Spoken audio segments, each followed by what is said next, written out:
শুভ সকাল বন্ধুরা, তোমরা সবাই কেমন আছো? আশা করি তোমরা সবাই অনেক ভালো আছো। প্রিয়া সিরিজ চ্যানেলে তোমাদের সবাইকে শুভেচ্ছা ও ভালোবাসা জানিয়ে আজকের এই ব্লগটা আমি শুরু করছি। আজকে হচ্ছে আমার মেয়ের 21-এ মানে আঁতুর কাটার দিন, মানে আজকে আমার মেয়ের ষষ্ঠী পুজো। তো আজকে বেশ অনেক লোকজন কিছু বলা হয়েছে। আর এই যে মাছ কাটার যে ভিডিওটা যে দেখলে, এইটা হচ্ছে ভোরবেলা মাছ আনতে গেছিলো আমার ভাই আর বাবাই। তো ওখান দিয়েই ওরা ভিডিও কিছু ক্লিপ এনেছিল, যেটা আমি এই ব্লগে আমি দিলাম। তো ওরা ভিডিওটা করে এনেছিল যাতে ব্লগে আমি দিতে পারি, কারণ আমি তো যেতে পারবো না।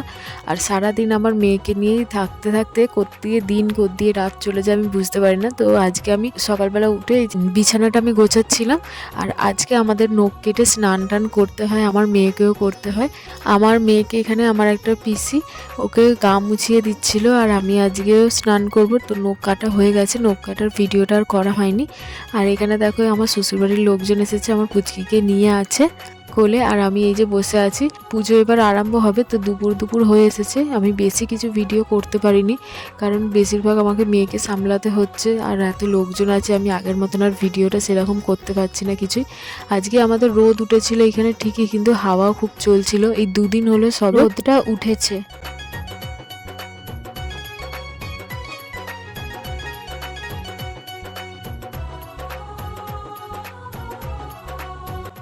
আর বাউন ঠাকুর চলে এসেছিল এখানে। বাউন ঠাকুর সব জোগাড় জাতি করে দিয়েছিল আমাদের বাড়ির বড়মা, আমার পিসিরা সব। কিন্তু বাউন ঠাকুর যে নিয়ম কানুন আছে ওইগুলো করছিল আর কি, কিরমভাবে কি সাজিয়ে সব কিছু করছিল। তারপর এখানে আমি পুজোয় বসলাম, আমার মেয়েকে কোলে নিয়ে পুজোয় বসতে হবে।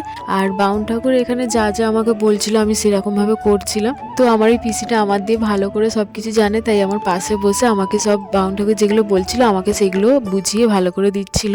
তো এখানে অনেক কিছু নিয়ম আছে। দেখো, এইটা হচ্ছে আমার চুলের ডগটাকে নিয়ে গোবরের সাথে এরকম মাটিতে লেপতে হবে, এরকম কিছু একটা বলছিল। তারপরে অনেক কিছু মা ষষ্ঠীর আসন করা, অনেক কিছু নিয়মে বলছিল। তো ওইগুলো আমি করছিলাম এক এক করে।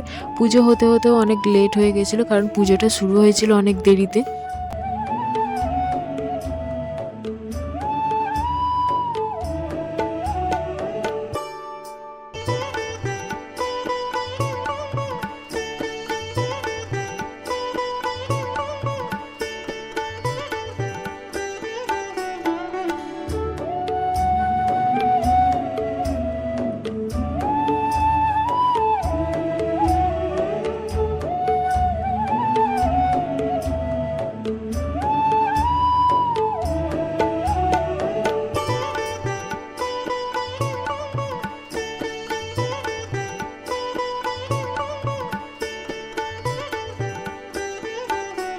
আর এই পুজোতে সবচেয়ে মেন জিনিস হলো এই যে বাচ্চাটাকে নিয়ে, আমার মেয়েকে নিয়ে এখানে শোয়াতে হবে। এই আসনটার মধ্যে, যে আসনটা আমি এঁকেছিলাম আর কি, মেঝেতে এরকম শোয়াতে হবে। বেশিরভাগ যদি সবার গরমকাল পরে কোনো ব্যাপার নয়, কিন্তু শীতকাল তো ওকে খালি গায়ে এরম ভাবে শোয়াতে হবে। ও কিন্তু কাঁদে নে, ও হাত পা ছড়িয়ে করছিল, ও হাত পা ছড়িয়ে খেলার মতন করছিল, কিন্তু ও কাঁদে নে। দেখো এত ঠান্ডাতে ও কাঁদে নে। তারপরে ওকে যখন জামা ফামা পরানো হচ্ছে, সবাই আমার বড় মাটা আর আমার পিসিটা দুজনে মিলে ওকে জামা কাপড় পরাচ্ছে। পরাতে যখন ওকে সোয়েটারটা পরাচ্ছে তখন ও কেঁদে উঠেছিল, কিন্তু যখন দিয়েছিল ওখানে শুইয়ে দিয়েছিল তখন কিন্তু ও কাঁদে না। সবাই বলছে এরকমই হয়, বাচ্চারা নাকি কাঁদে না যখন ওরকম শুইয়ে দেওয়া হয়, কারণ মা ষষ্ঠীর একটা আশীর্বাদ আছে বলা হয়। পুজোটা তো অনেকক্ষণ ধরেই হয়েছিল।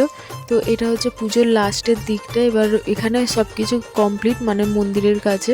এবার আমাদের দোরগোড়া দরজার কাছে ঘরের কিছু নিয়ম আছে বাউন ঠাকুর যেগুলো বলে দিল। তো সেইগুলো এখানে করলেই পুজো পুরোপুরি কমপ্লিট হয়ে যাবে। তো আমি যতটা পেরেছি আমি ভিডিও দিয়েছি, যতটা আর কি পেরেছে আমার বর ভিডিওটা করে দিয়েছে, কারণ সব কিছু একেবারে অনেকটা ভিডিও করা হলে পুজো যতক্ষণ হচ্ছে অনেকটা ভিডিওটা লং হয়ে যেত। তো আমি কিছু কিছু ভিডিও ক্লিপ দিয়েছি পুজোর, আর বেশি তো ভিডিও করতে পারিনি, পুজোরই বেশিরভাগ ভিডিওটা আছে। আর এখানে আমাকে এই পিসিটা বলে দিচ্ছিল যে কিরকম কি করতে হবে। ঠাকুরমশাই বলে দিয়েছিল, তাও আমাকে বুঝিয়ে দিচ্ছিল পিসিটা, এই যে এরমভাবে হলুদ তেল কিসব ফোঁটা ধূপ এসব দিতে হয়, তারপরে চাল মুরগি এসব মুখে দিতে হয়, এসব নিয়ম যেগুলো আছে ওগুলো করা হচ্ছিল। তারপরে একেবারে ভিডিও আমি নিয়েছিলাম এখানে খাবার জায়গায়। তো শত লাস্টে মানে 3টে সাড়ে 3টের সময় করে আমরা খেতে বসেছিলাম। আমাদের লাস্টেও আমার মা বড় মারা খেতে বসেছিল। আর এইখানে আমরা যে খেতে বসেছিলাম আমি, বাবাই, আমার শাশুড়ি মা, আমার ভাই, আমার পাপা সবাই মিলে খেতে বসেছিলাম। আমার বড় মা খাবার দিয়ে দিচ্ছিল।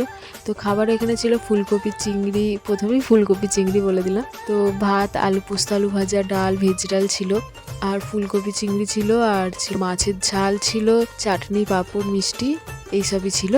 তো এখান দিয়ে ভিডিও আমি আর কন্টিনিউ করিনি, কিছু হয়ে ওঠেনি, তাই যতটা পেরেছি আমি ততটা তোমাদের সাথে শেয়ার। মেয়ের ষষ্ঠী পুজো কেমন লাগলো জানিও।